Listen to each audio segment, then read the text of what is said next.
You may be in a room or in a vehicle right at this very moment when you're looking around at every one of the objects in that room and thinking, how did they come about? Well, every one of them had to be imagined. Every one of them had to be designed. Every one of them was invisible before they existed. That was Chris Lewis, author of Too Fast to Think, a best-selling book on reclaiming creativity in a hyper-connected work culture. This is episode 3 in a podcast series based on the book. Today's podcast explores the enemies of creativity, the link between creativity and doing nothing, and how to combine the logic and conceptuality that's innate in all of us. We were talking earlier about logic and intuition, the left and the right brain process, as being similar to oil and water.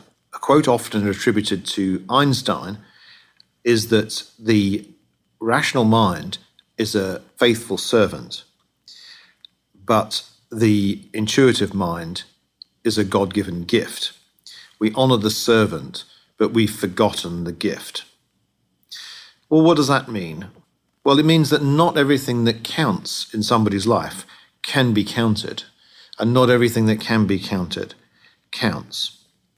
And the enemies of the ability to be balanced in terms of our creative approach are short-termism, they are interruptions, they are overload, they are imbalance of all different kinds.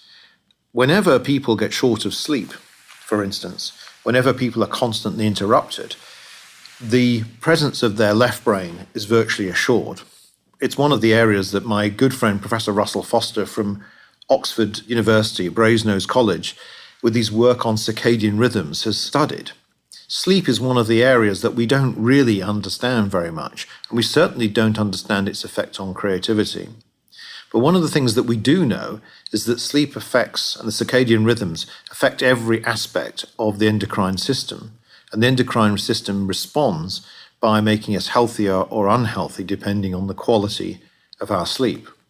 Things like growth hormone, for instance, are only released according to a strict circadian cycle. So if we go to bed too late, we miss the opportunity for growth hormone to be injected into our brains, and therefore that creates problems almost immediately the next day. So one of the questions that we can ask there is not only how inefficient is our left and right brain process, but could it be that we are now becoming so cognitively impaired that we have no idea how cognitively impaired we are? We wouldn't let people operate machinery or drive a car when they're drunk, but we're quite happy to let people go about the creative process with very little sleep.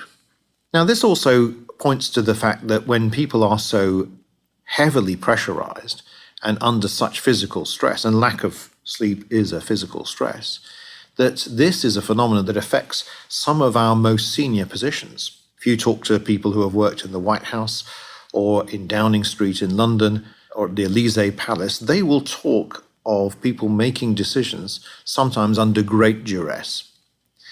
And some of the decisions that politicians need to make as leaders are sometimes very parenthetic. They must encompass a wide variety of different responses and considerations. And this is where we need less of the Western reductionism and more of the ability to think on a synthetic basis. After all, Western reductionism does belong to what has already happened. Western reductionism exists in the past participle. Yet all forms of good political narrative or leadership narrative exist in a different dimension. They exist in the future.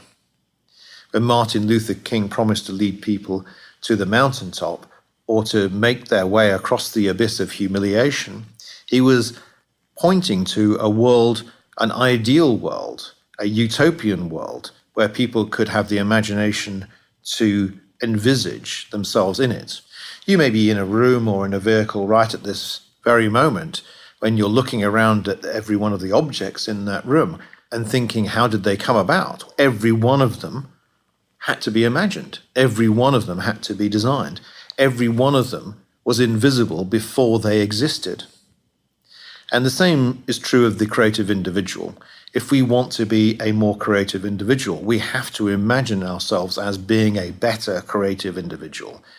How does that person think? How much discipline do they have? How much time do they allow themselves for the creative process? And creativity is one of the most elusive areas because in order for it to flourish, you literally need do nothing.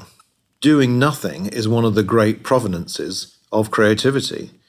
Einstein himself described the process of creativity as the residue of time wasted. Much to the annoyance of the leaders in the patent clerk's office in Ostend, Einstein would take long walks up and down the seafront during his lunchtime, and people thought, this hopeless dreamer will never come to anything.